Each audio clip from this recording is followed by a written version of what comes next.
Sanjay Mistry, Hello. Director of Private Debt at Mercer. Welcome. Thank you. Thank you for joining us. We've just seen you on a panel in an incredibly packed conference room. This is a hot topic, isn't it? Yeah, I wasn't expecting it to be as full as it was. Chairs came in at the end as well, so it's pleasing to see that the private debt space is sort of currently capturing a lot of attention. We see that within the sort of work we're doing with our clients. It's not just a sort of story for the moment, it's more about sort of a long-term allocation for most of our clients. Institutional investors are basically who we represent. Whether they're large, medium or small size investors, they are looking at this space as a way of adding additional value into their portfolios. Post the financial crisis here in Europe at least, the shortfall and step back from the banks and shortfall of capital is a key part of that conversation. But Absolutely. It's not a European-only play, so our allocations are going global. We've got, the US market is the largest part of the market, and that continues to be a relatively stable part for the investors that we're talking to. But equally, parts of Asia as well are equally sort of starved of capital, and there's value opportunities in our view in that space as well. But the question is how our clients are playing this. Some of it's coming on the performing side, some of it's coming on the sort of the non-performing side, and that's basically where the conversation is going in the at least the panel before us as well as on our group as well. How do you measure it at the moment, and how do you measure performance, you mean? Yeah, look, I think people are going to look at it back, and some of the non-performing strategies are slightly more liquid, so the return profile can be measured in shorter time periods, and that's certainly been the case in price cycles. In the current cycle, I think that will continue to be the case. But on the performing side, it's definitely more untested here in Europe. The US have had the experience; it's got the history, and you can track that record. But I think one of the comments made today was very much around giving that time and allowing that to sort of come through, because these things are over 3 to 5 years. Developing a track record, if you like. Exactly, and a lot of firms are new in this space still, so they don't really have that history to fall back on and say, well, here's my track record in this space, the loans I've been putting in place, and only a handful. Although they're 5 to 7 year instruments in most cases, 3 to 4 years is a typical hold period of some of these loans. But even then, you still need that to run through a portfolio rather than necessarily as a one-off and say, hey, I've got 3 realised exits. It's not really that meaningful. And talking of track record, are strategies developing as well? Because something that doesn't have that track record doesn't necessarily have that strategic kind of base to grow on. True. And I think the strategies are developing. So, if you go back immediately post the crisis, it was all about non-performing value opportunities. Where we are today is, there's so much more to choose from as an investor.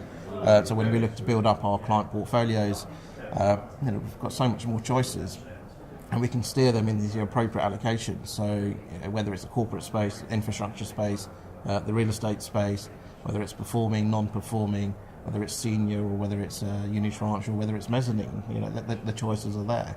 And then you have the geographic space as well. So you've got talking about geography, can you genuinely have a wide geographic appeal though? Because when we heard in the panel there that it was very concentrated on Europe and America, isn't it still? Yeah, the market is very much US and European focused at this point in time. It doesn't necessarily mean that's always where the value opportunities exist. It's hard for an investor sometimes to step away from the group. But what we try to do with our clients is, give them the confidence that this is part of the portfolio, this is where the opportunities arise, and actually allow them to take that step.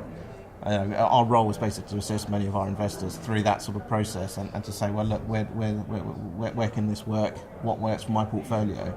And you have to recognise as well that the instrument itself is not the only value proposition here. Sometimes you also have to recognise that there's the broader macro environment which these assets are operating in. I need to allow for that within the decision-making process as well. And every investor comes from a different perspective. Their tolerance is different, their requirements are different, and therefore what works for one investor doesn't necessarily work for another investor. And I mentioned in my panel, it's the key thing is about setting the expectations appropriately. The last thing you want to have is a disappointed investor because they didn't really walk into this conversation with the right sort of mindset, or with the right sort of appropriate, and then the wrong strategies came to, towards them. Going back to something else you said previously, you were talking about private debt becoming a good option because of the banking situation. With banks starting to potentially come back into that market, do you think private debt will drop off, or is it an asset class of its own established enough now? Yeah, look, is it established enough? I think it's establishing itself. It's taken a long time to get to where it is, but it's here. when we talk about portfolios, we don't see the banks coming back in the same way. They are coming back, and to be fair, they never really totally disappeared. They were just like the volume of capital to kind of decrease, and the various lending funds out there, or the alternatives to the alternative credit strategies, are basically supplementing the vacuum that's been created through that banking sort of a step back. But it's not a case that they've withdrawn and they're coming back. The regulation changes in terms of how banks need to sort of reserve capital themselves is basically causes challenges for them to come back in the same way. Would we want them to come back in the same way? Probably not. I think if you think about the broader macro environment, actually there's a lot of political power as well out there at the moment to manage this risk profile in appropriate ways. And so you think private debt will remain its own?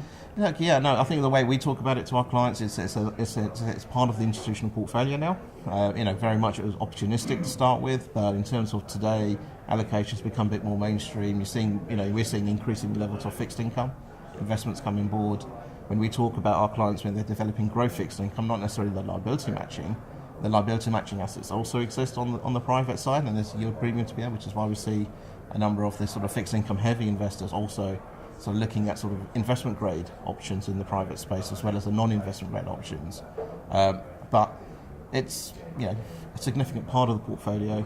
We're looking at 20 to 30% type allocations within growth fixed income buckets, and that's the starting point. What do you see as the biggest concerns for private debt over the next 12 months, and the biggest opportunities as well? Look, the biggest concerns are around sort of, I think, you can't step away that credit operates within the broader macro environment. No matter how strong an instrument is, the upside is capped, and it's just the downside that you're open to. So you really need that environment to be sort of working for you for that particular situation. Now, obviously, businesses operate in different parts, different sectors, different geographies, different environments, and some of them can tolerate changes to the macro conditions to a greater extent than others. But the macro environment, in our view, is one of the biggest sort of issues to consider, and you shouldn't look at making an allocation to certain strategies and certain markets without that sort of bigger picture in mind.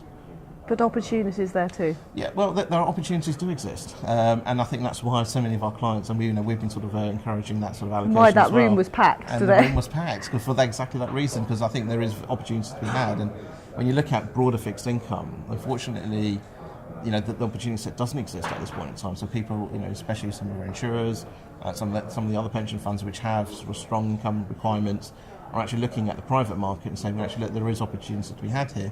Let's build the portfolio appropriately to manage the risks that go with people investing in the private. But then ultimately, let's get through that and let's capture the value that's available in this space. For you, this must be a great environment at this conference to meet so many people and so many that are specifically interested in your area of expertise as well. Yeah, look, the SuperReturn Conference has been around for many years. It's well established. And you have a number of the GPs here as well, and interestingly the LPs as well. So you get a good balance between the two. And it's a great opportunity to kind of get into the diary meetings that otherwise become a challenge to do. So it's positive for me. And there's so many here, LPs as well. It's quite unique in that way. Yeah, look, I agree. And it's a conference which I think many people step forward to and look forward to sort of attending, because I think they do get a chance to actually see the GPs they want and equally meet with the LPs that they're otherwise wanting to assess with their peer group. So, Sanjay, thank you very much for joining us. That's welcome. Very much. Cheers. Thank you.